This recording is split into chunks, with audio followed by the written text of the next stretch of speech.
ahead and record this. So again, welcome, Deborah Ager, for those of you who are just joining. I'm a book collaborator. And if you're watching the replay later, I want to say thank you for doing that. And to everyone who's here live, thank you for coming live.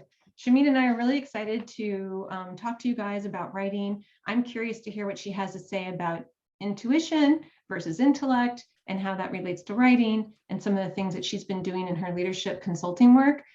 So we found ways to tie in her work to writing. Shahmeen and I worked on her book together. I'll call it, if I may, a collection of poems and essays. And we can talk a little bit more about that later in the process and feeling of what it's like to become an author of content.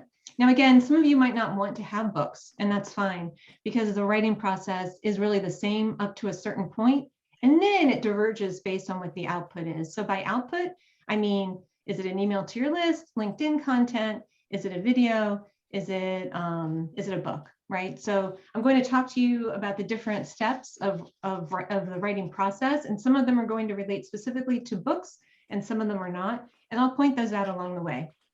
So that way, no matter what it is your goal is with your next writing project, you'll be able to benefit from it. And Shahmeen and I will also be giving you some actionable steps that you can take and employ in your writing right away. That's kind of my goal with these monthly roundtables, which happen every Wednesday at the same time, is to be able to give you guys actionable strategies that you can use going forward. I'm just going to make sure everyone's on mute here. Okay, great. And there's plenty of time for questions too. You can feel free to pop them in the chat. I want to welcome people's questions and have this be more conversational. It's not just, it's not one of those webinars with lots of slides where you have to look at bullet points. It's not that kind of thing. It's meant to be interactive here.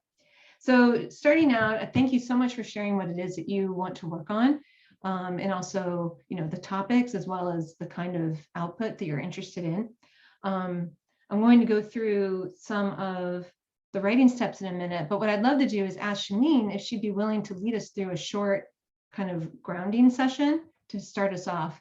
And the reason why she had suggested this, and I think it's such a good idea, because before we start to write, if we're sort of in a mindset where we have a lot of things pulling at our attention, it can make the writing it can make it more difficult. So by seeing this example of a grounding exercise from someone who's done this for lots of people for a long time, then we can all learn something about how we can ground ourselves before we enter our writing sessions. All right, so Shahmeen, would you like to lead us in that? Sure. Thanks, Deborah. Okay, so we're going to just sit for 5 minutes, and I call this tuning inward. So it is very grounding, and it is very calming, because I've noticed that there's a lot kind of swirling around, and it just, as Deborah said, it helps to just get centered. And for me, the writing flows easier when I'm tuned inward than when I'm kind of dealing with all the chaos around me. So let's try this together. We're just going to do this for 5 minutes. So let your feet be flat on the floor. Let your legs be uncrossed. I'm assuming you're seated in a chair. If you're seated on the floor, obviously you might be sitting with crossed legs. And let your hands just rest in your lap with the palms of your hands facing downward.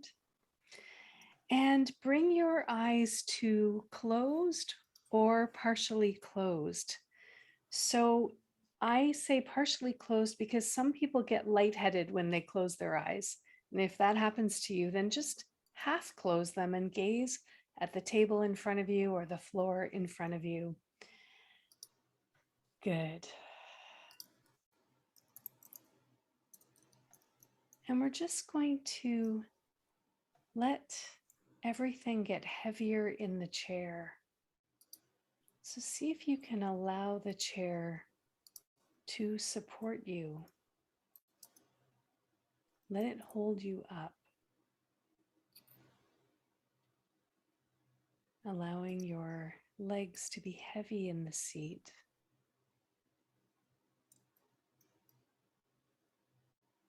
Just giving yourself the gift of a few minutes of relaxing all those muscles that work so hard to keep you held up and together. And letting your shoulders relax downward now, if they were hunched forward or upwards.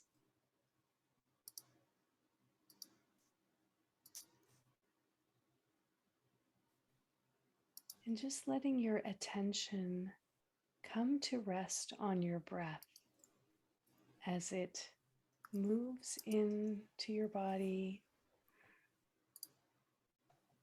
and as it moves out of your body.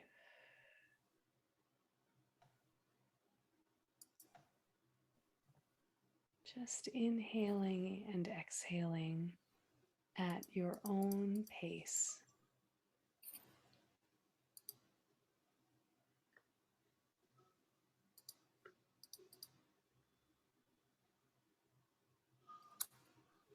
Nothing to change, nothing to fix. Just you in the chair, tuning into your breath.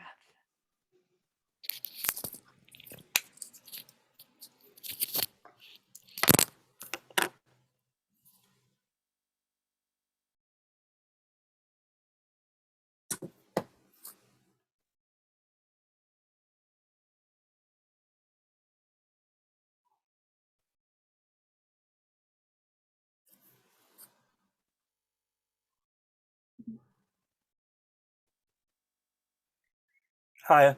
Yeah, so I've checked the flight. It's £60. So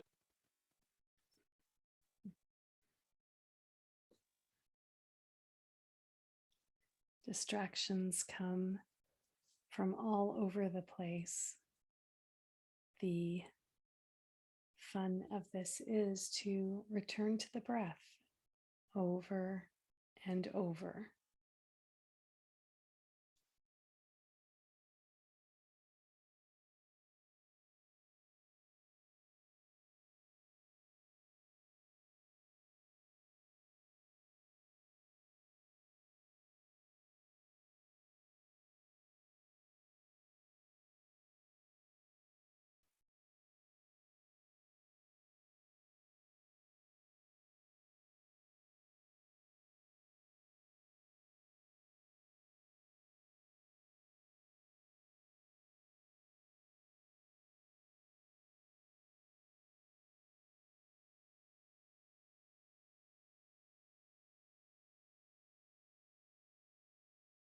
And as we come to our final minute of sitting for these 5 minutes, just check in with your body and see if there are any places where tension has crept back in. And let yourself invite that tension to melt away one last time.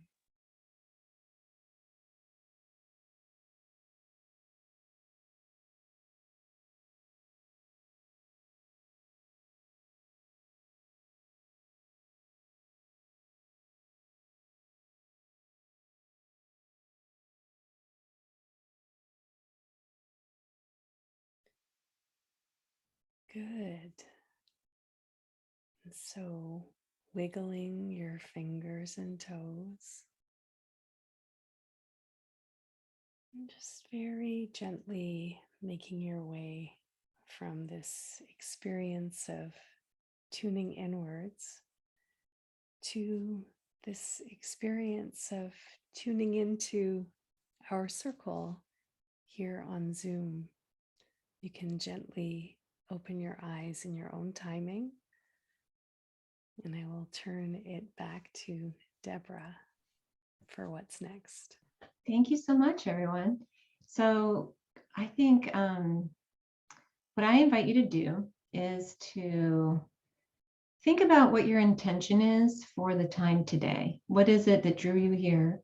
You don't have to share this if you don't want to, but what is it that drew you here? And what is it that you would like to walk away with from this experience? Perhaps there's something you want to learn. Perhaps there's a question that you have that you haven't been able to find an answer to, or that just popped into your mind. So just think through what that might be and just make note of it. And then think about ways that it might be possible to gain that from our time together. And if we can be of help to you to be able to gain that, then just let us know. So what I'd like to do is talk a little bit about the writing process And there will be some writing experiments for us all to engage in as well. So keeping whatever you're writing with, keeping that handy is going to be useful. One of the things that sometimes, there's a few steps that are sometimes overlooked when it comes to creating a book or working on a piece of writing. And sometimes when it's related to creating a book, it's because we may have started writing the book before we even realized that material would become a book. So for instance, perhaps it's through writing social media content, someone realizes they've been moving in a certain direction with a certain topic that they really want to explore further and that people are resonating with. For instance, a business acquaintance of mine from this area, she wrote a piece on social media, and it really took off, and it got quoted in Yahoo News Media. And then I saw it in an email list that I was on. Somebody had selected a quotation from it. So I sent it to her and said, hey, you were quoted in this newsletter. So she didn't expect that. She had just actually rolled out of bed and written it, from her intuition, from like her brain first thing in the morning, and shared it with people. And it ended up touching a lot of people. And that's why it was shared so widely. What was really interesting was to see that this woman I knew from the Washington, D.C. area was then being quoted by someone that I know who lives in the UK on their social media. And it was this moment of thinking, where your worlds sort of collide as well. So that was interesting. But the point is that she wrote from intuition. And I think that's something that Shahmeen will address later. So starting with a main idea or trying to figure out a main idea that you want to cover is a good way to start when you're working on a larger project. If you're feeling uncertain about that, you might have more than one idea. That's quite common among people. You can start out thinking about what your interests are. Do you have a hobby? What are the questions that people seek you out for when they want advice on something? What are they asking you? Do people often ask you about something in particular? Is there something that you want to do with regards to legacy? So for instance, one of my clients wrote a book about the business of music that's based on his work as a professor at the Berklee School of Music. And he wants to leave this information partly for lots of reasons, but partly as a legacy for others to learn from. So that might be something that that ties into a topic that you might want to cover. And then there's something between the main idea as well as identifying the reader. Those two areas go together. They're interconnected. Some people might call it design thinking. I'm trying not to use phrases like that because people might not know what it is or have different understandings of it. But the way I look at it is we explore main ideas, then we explore readers, who are the ideal readers who might benefit or enjoy this writing. And then we kind of go back and forth between them to figure out, does the idea match what the reader is looking for? And we sort of make sure that those two are going to fit together. Then you kind of have to forget the reader, because if we think about them too much, this is the irony of it, you sort of have to know the audience, but then you kind of have to forget that there is even an audience, because it can also end up blocking you. So it's this very delicate balance between having an idea of who that person is, so that what you're writing doesn't go completely off the topic or too far to the side, but at the same time not allowing that idea of audience to become a blocker where we become worried or self-doubt begins to arise in what we're doing. And self-doubt can be very sneaky. For instance, it can come up as a question.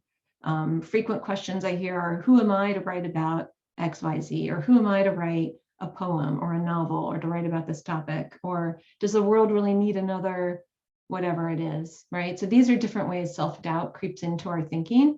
And those questions create stories in our mind that can feel very true.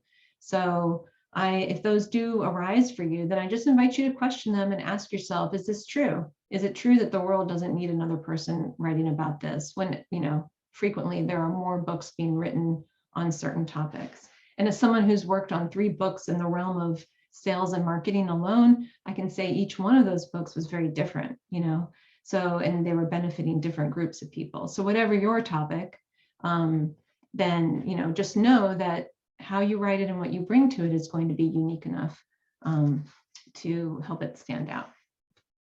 So a short writing prompt for you all right now, we can just pick up our pens or put our hands on the keyboard, is just to list out some topics that interest you. And use some of the questions I asked earlier. I'll repeat them. One of them is, what is it that people are always asking you about? That's one thing. The second one is, what hobbies and interests do you have? It could be anything, repairing cars, maybe you collect tea kettles, I don't know. So write down those different kinds of things. And then what is it that you're always reading about? When you seek out writing, you know, do you read about certain elements of history? Do you read about writing itself?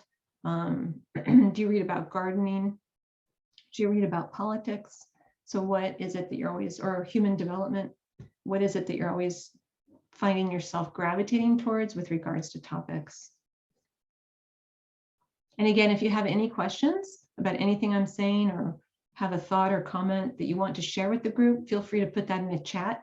I encourage the chat to be a lively place where we can all be engaging with each other. Let's just give everyone a minute to do that.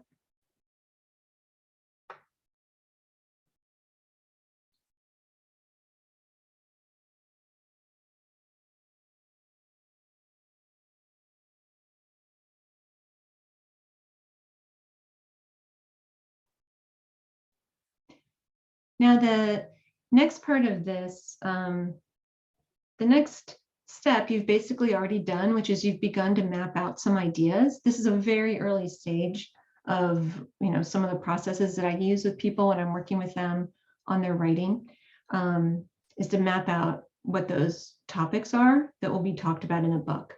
And sometimes they change, right? So we don't always get everything right the first time. That's really important to note, that there's a draft stage and there's a playful stage. So I like to call these experiments. So what you know, if we can say that it's an experiment, then in a sense with that word, we're giving ourselves permission not to have all the answers right away. And that's part of this process, is not having all the answers right away. Even when we have a draft of a book, we might have a draft of a book and it might still need some work, or we might decide we're going to switch topics around, you know, and the same thing applies to anything that we're writing, really. So once we have the ideas and we've sort of finalized our ideas, then we'll begin to sort of mine the material. You know, are we going to tell personal stories? Are we telling a fictional story? You know, is there any kind of research we need to do, or background, or can we just dive in and worry about the research later? These are just some decisions that you can make as you go through. If you're working on something that's a nonfiction book, and it's sort of, you know, and it's not memoir style, then you might have material or research that you need to look into before you can write about it. I just worked on a project recently that was very heavily research-based, and the author had done a lot of it. And what's interesting about that kind of project is that he couldn't really figure out the whole topic of the book until he had some of the research and he could go through it, and he just had to sort of dive in and start writing to figure out what he was trying to say. So in his case, he couldn't, you know, step one, select a main idea. Perhaps he did have a sort of a general topic that he wanted to write about, and it became more specific through the process of writing. That's why I talk about writing into the breakthrough, because it's that process of writing that will help us figure out what it is we're trying to say. And that's why it's a messy process, is because, you know, it's just, we have to go through that messy process to sort of figure out and finalize what it is that we're talking about. So with that, so another experiment I would love you to do is just to respond to a writing prompt. And I'll give you one or two. Tell us about a time when you were shocked or surprised by something. And when I say tell us, you're not actually going to have to tell us. So it can be as personal as you want. No one has to read any of the writing out loud here. So tell us about a time that you were shocked or surprised, and just take a minute or two to write about that. And I want to give you a little tip. If your brain doesn't want to write about it or you're feeling stuck, just write blah, blah, blah on the page. And eventually your brain will be like, okay, this is boring. So I'm going to get back to the topic. That's usually what happens. If you feel stuck or anything, feel free to let me know in the comments, and I'll help you get unstuck.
Okay, we'll have about 15 more seconds to finish up.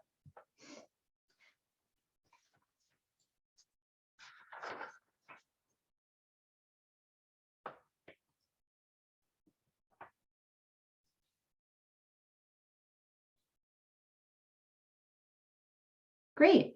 And then I'll just point out, if you want to chat, it has an automatic setting where it just goes to where you can only chat with me. I just opened it up so people can chat and everyone can see comments. So if you want to, have an insight that you'd like to share with everyone, please feel welcome. And but also, if you want to just say something to me privately, you can just select my name from the drop-down menu. I might not be able to answer it right away, but I can always come back to you later and answer a question. So if there's something you don't want to ask in front of everyone, you can just send it to me privately and I can just not say your name. Sometimes people are a little shy about asking questions, which is fine. All right, so some of the things some of the things that people, we're going to get into, I want to ask Shahmeen about intuition and some of what her work and how it ties into writing. But I want to talk a little bit about, why people might want to write a book. Some of you are working on projects that, like a novel and so on. And so there's a desire, usually a desire to tell a story or share a story, as well as engage in this in a creative endeavor. And I'd love to know from you, like, what is it that you most desire from writing a book? Is it sharing knowledge? Is it getting more known in your field? Is it to fulfill a dream? Is it something else? There's lots of reasons why people end up doing it.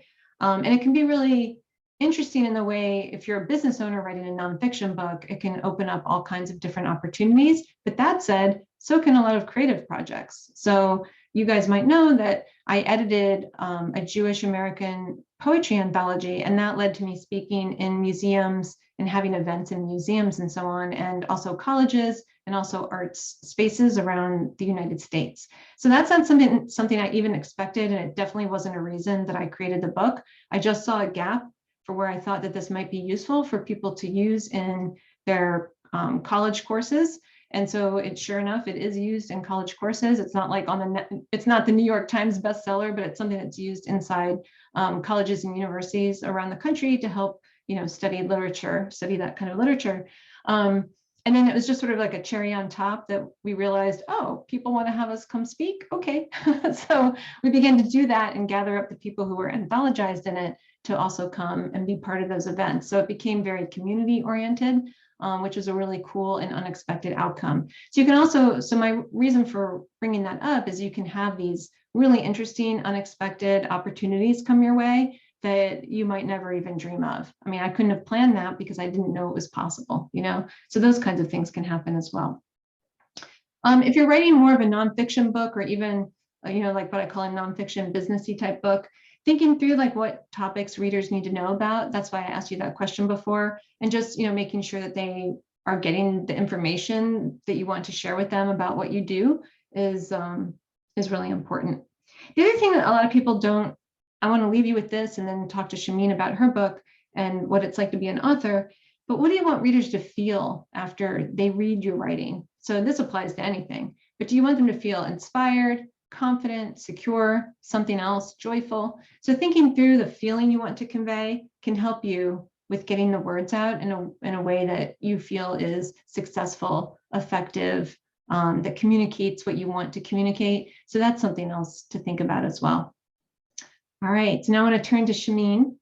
And in her work as a leadership consultant, she accesses the intuition. And she wrote to me with this idea about how she could sort of create a bridge between the work she's doing with the creative act of writing. And so I wanted to ask you about that, Shahmeen, if I may. You want to go off mute? And then so do you want to just tell us a little bit about, when you reached out to me with that topic, what you were thinking about? Because I'd love to know more. And I think it would be really beneficial for people. Yeah.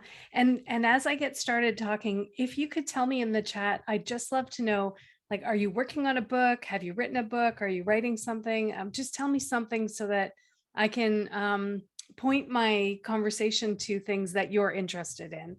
So, and you can do that while I start. Okay, so good. Thank you, Rachel. Okay, so I've actually lost your question, but I'll just start by saying I came to Deborah because I had a body of work that I had written over a number of years, largely poetry, some essays, as she mentioned, and I needed some help in kind of structuring them because there was such a vast body, and they had to do with, I knew there was a way to structure them, but I hadn't quite figured out what that was, and I needed someone else's eyes on these pieces to give that objectivity that I think I didn't have. So that's how Deborah and I came to know each other. And the poems that are in my book, I actually have it right here, so I can just show you the cover. The poems that are in this book, they came from those quiet moments, like the moments we spent at the beginning of this call. They came through walks in a park that I loved that was near my house where I lived at the time. they came from the quiet moments where I was just sitting, with a candle and a cup of coffee and my journal, and suddenly like the guidance or the inspiration came through.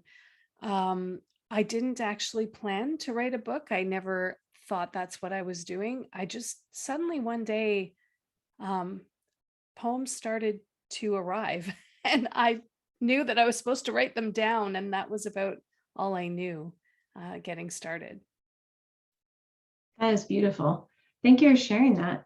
Um, I do think that those quiet moments is where a lot of ideas can percolate and come to the surface. And the benefit of that kind of, the stillness is that, you know, when we have a lot coming at us all the time, it's hard for our brains to be creative and to sort of make interesting connections between things.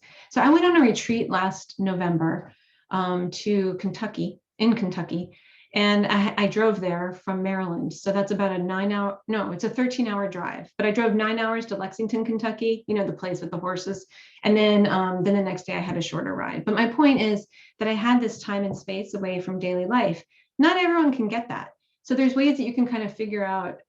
It might look like going to the library. Last night I went to the library and did some creative work there because all the distractions of home were not there. So really, you don't have to go away for a week or live on a mountaintop or anything to access the quiet. Um, for some people, it is easier to leave the house, like it is for me, but it could be going into your garden, your yard, going into the woods, like Shahmeen was talking about, for a walk, to be able to access those quiet moments. And then, bring a notebook or your iPhone if you want to be able to record those ideas as you have them. So Shahmeen, I'm really curious what you said about I think you mentioned intuition in your email to me with regards to the work that you're doing now. Can you talk a little bit about that and tie it into writing? Sure. So I'm just reading some of what you're all up to. So it's good. It sounds like we're in the same kind of family of things, because I also um, have a business and I am a leadership consultant, as Deborah said. So I wrote this book of poems, but my work is very much in the corporate realm. So it was kind of interesting how these things seemed like they were separate. And what I'm learning more and more is that they are not separate, that they have so much in common. And one of the common threads is around intuition. Um, it's a Intuition does not come from the head. But so much of the business world, people are operating from here up. Like they're just totally using their brains and their intellect and their thinking and cognition. And that is how things get decided and things get dealt with. Well, over the last 2 years, as we all know, the world has been thrown into having to deal with so many things that we don't even have experience about. We don't even have an experience to draw on. So we have no intellect really available to deal with some aspects of this. But if we don't have access to our intuition, which I think lays further in the body, it comes from a deeper place. So if we don't have access to that, then we're missing, I don't know what percentage the head is of the whole body, but let's say it's 20% at most, maybe 15. We're missing 85% of the wisdom that is available to us. And that's just the wisdom that's available to us in the body, because there's also wisdom that's available to us from external sources like the earth, the trees, nature. And if you're into writing, you know that intuition comes from other sources, even a news story or something that you read or hear about or a friend tells you. So I've been playing with intuition myself. I told you a lot of these poems came through encounters with trees. Honestly, I would walk through this park and I had all these different trees that I would see on this walk, and I actually even named some of them because they looked the way my name for them felt. Um, that was I would call it guidance or intuition flowing through. And so I've started to play with how to translate that to the business world, how to help my leader clients who are, very much in their heads, to actually access other sources of guidance besides their knowledge. And it's I'll just tell you, it's not an easy sell. It doesn't make a lot of sense.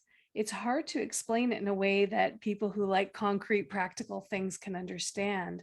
So I have to find very creative ways to to invite that into the work with them.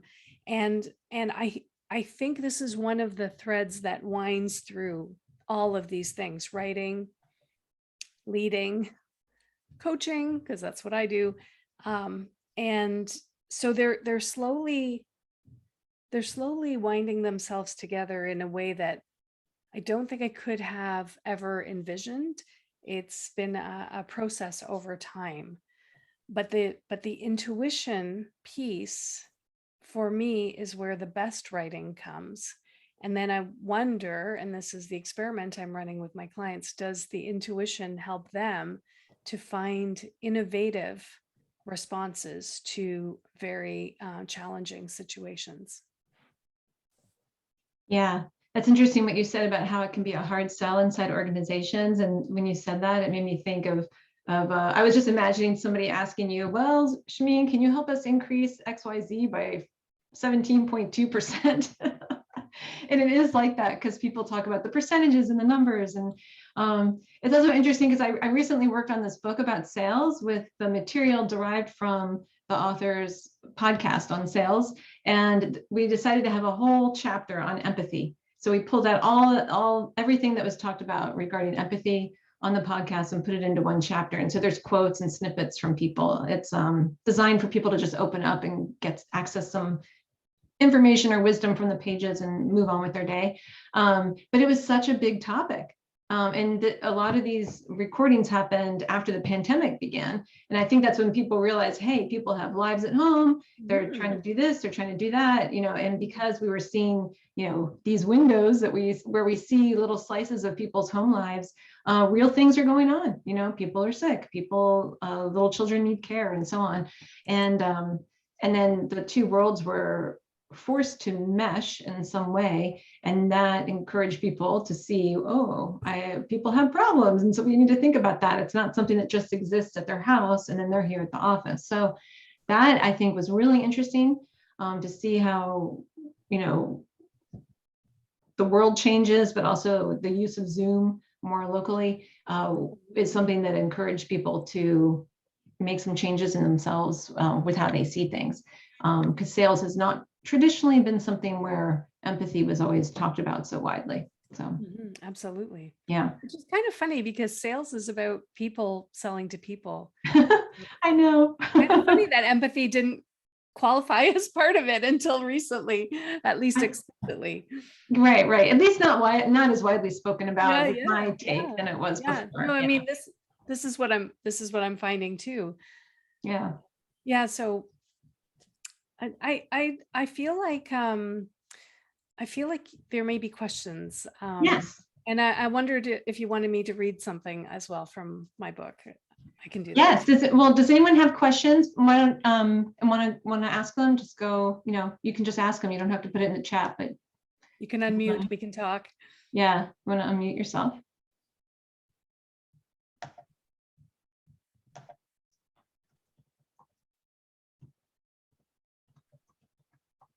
I mean, I'm happy to talk about the process of writing, but I'm also happy to talk about what's happened since I just, how did it feel to put myself out there? Thank you, Electra. So this book was published in September of last year. And in it, I tackle some pretty deep material.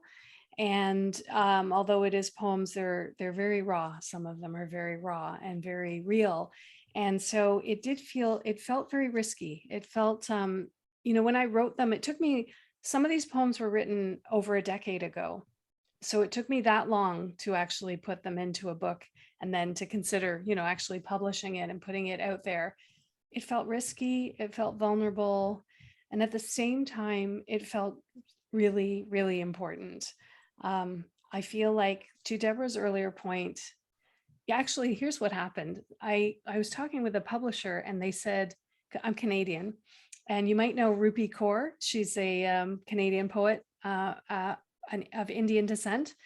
and I am a person of Indian descent, and I was told that we don't need any more Indian female poets right now. It's not really popular because she's already cornered the market. So your book is not really going to be of any interest to us. I was actually told that. So that was said, that was put into the space, and I decided that while her poems are beautiful, I have 2 of her books on my bookshelf, there is room for another Indian female poet. There is. And I have a story and I have something to say, and I am going to say it. And even if only a few people read it, what was most important for me was to make the offer, make it available. And I'd like to say too about the publishing process. Ended up self-publishing with the help of Brave Healer. Sorry, can't remember Brave Healer Productions. So I did have someone who helped me with this, and she took the book and sort of, made it available and came up with a marketing strategy. So you launch the book with a marketing strategy, so it will be a bestseller on Amazon, so that more people will see it. But the thing is, a bestseller. To me, a bestseller is a bestseller because a lot of people are reading it and they love it, not because you launched it with a really good marketing strategy. So I just want to say that they can both be there. I mean, we launched it, and because we used her strategy, it did attain that bestseller status in the first day, but that bestseller status lasted for a day and then it was gone. And the book has traveled very slowly. The sales are, I hope I'm not being discouraging, but the sales are not high. It's not like a worldwide phenomenon at this moment. And I don't mind. I'm okay with that, because why I did it was because I had a story I wanted to share, and I wanted to share it, and I wanted to make it available, because there may be, even if there were just 100 people in the whole world who could resonate with my experience and what I said, and would know that they are normal, that they are okay, and that it's all right to feel the way they feel, that would be worth it for me. It was worth it for me. And the other reason I wrote it was for my children. And I have 2 boys, 21 and 18, who haven't even read it. Honestly, I think at that age, they just don't really care about poetry, but they have it. And someday when I'm gone, they will read it and they will know a me that maybe they didn't experience, because I've written from before they were born as well as after. That's why I wrote it. So despite the risk, because I actually angered my own mother by writing this book, because I wrote something about our relationship in it, it was worth it. It was worth it to do it for those reasons. And I'll just say one more thing about the whole publishing thing and bestseller and all that stuff. I feel like this book, I've just given birth to it, and it's going to go through its infancy and then its toddlerhood and then its childhood. And there may come a day in the future where a lot of people do want to read it, do find it something that is captivating and interesting and useful. So I'm not done. I'm not done. I don't think it's done. I feel like I just gave birth and now we get to see what happens with it. I want to be real about that. It's a game. Publishing is a game, and I'm happy to play the game because I understand the game has payoffs, but I'm not going to make it all about the game either. For me, it's much more about the heartfelt offer of these stories. Thank you for sharing that. Wow.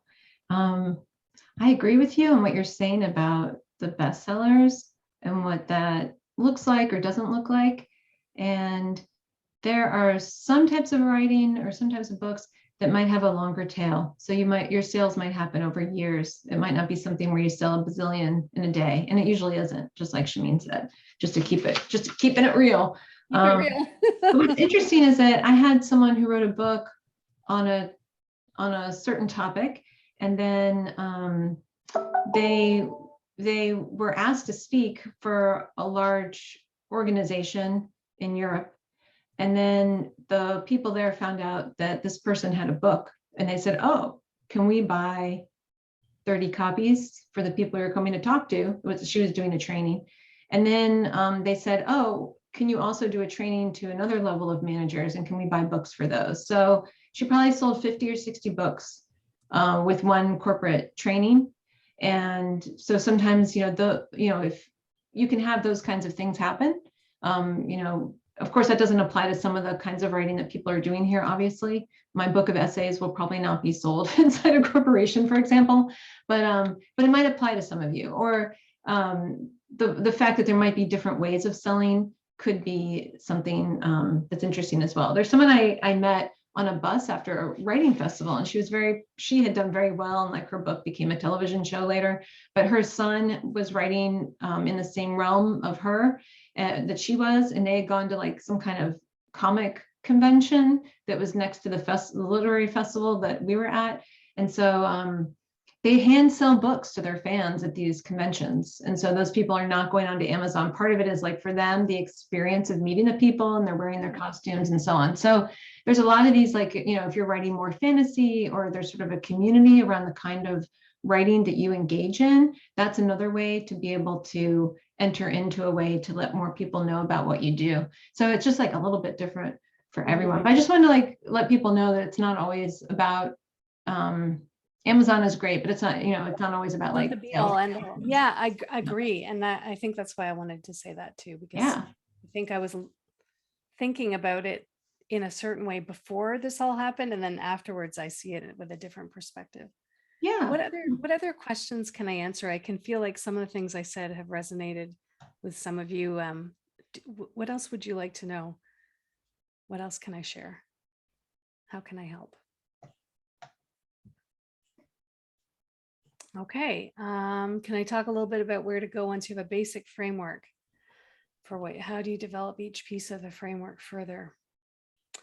So I didn't actually approach it this way. So Deborah, you might have to help me here, but I'll say this, something that was coming up for me as we were talking just now is that I think you have to really understand why you're writing. And I don't just mean, are you trying to write posts and get more followers? I'm not talking about that. What's the deep yearning that has you write? What is it that's that deep thing inside that's asking you to write this, that says it must be written, it must be shared? I think that when you get in touch with that, then all of this, the basic framework and then how you fill it in it's sourced from a different place. And it does actually become easier. I don't know how helpful that is, but that is my answer to your question is, okay, if you have the skeleton, one of my writing teachers calls it the spice necklace. The necklace with all the different spices on it is almost like the different chapters. If you start with that, then you ask yourself about each element of it, that deeper question, find the source of what is yearning to be shared and why. And let that be the pathway upon which the writing flows through. The other way to do it is, I don't know if anyone's writing a memoir, but I'm in the memoir genre because this book is very memoirish, is to kind of scan your life and look for the stories that need to be told. Deborah asked us to write today about a time when you were shocked. And I thought immediately of a moment when I heard my older son asking my younger son a question, and they were like 6 and 3. The 6-year-old is asking the 3-year-old to explain something that happened today. And I remember just being utterly shocked because in my mind, the 6-year-old should know more than the 3-year-old. And why on earth would he be asking? That's a moment that really stands out for me. There's probably a chapter I could write. I could write a memoir piece about that moment.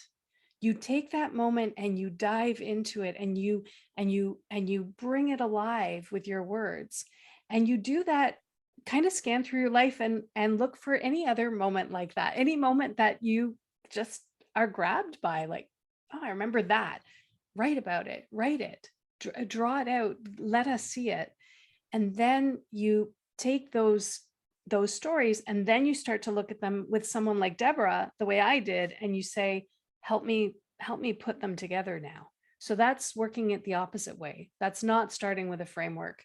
It's more starting with the stories. And I think you could do that for fiction too. I'm not really a fiction writer, but as I'm sharing this with you, I'm thinking you could, I'm thinking about Outlander. I don't know if anybody's watched Outlander. It's a series on Netflix. I am in love with this. And I was thinking you could just think about that time in history, and you could write your pieces, your chapters from there. That is the woman I was on the bus with. Yeah. The one who wrote Outlander? Mhm. Oh my God, that's so cool. Isn't her name Diana Gabaldon? I'm pretty sure. Yeah. Yeah. So, I didn't know who she was at the time. I don't think she was famous, but well, she was well known, but she used to work in science and biology or something. So anyway, very impressive woman. So yeah, and what you say resonates so deeply with me. What's a deep yearning that has you writing? And then what you said about, look for stories that need to be told. And so we're coming up on time. So I want to just end with what Shahmeen said there. I love that. And then also an idea for you to consider along with what she said, look for the stories that need to be told, is to think about what details around you or objects could elicit a story. So for instance, I know Nigel here, he's got his large record collection behind him. And so he could take one of those records and there might be a story there. Maybe it's about the musician. Maybe it's about how Nigel acquired it. There's a lot of directions he could take it. This is a mug that my friend Siobhan gave me. And, there's sort of a story behind that. So I could take the mug and get into the details of it. So if you're feeling stuck for what to write about, you can start with something that you have nearby and then see from this detail, from this object, can I create a greater story? So just something for you to take with you and use this week. I want to thank you. Oh, do I have time to read a poem really fast? Yeah. Go ahead. Yeah. 2 minutes. Okay. This poem is called Enough's Invitation. And it's for anyone who's ever felt like they're not enough. Never done. Always seeking. Keep going. It's exhausting. The myth of busy. Badge of honor. So enticing. Offers redemption. What if you were enough simply because you exist? Ponder that for a moment. Feel the ground. Breathe the air.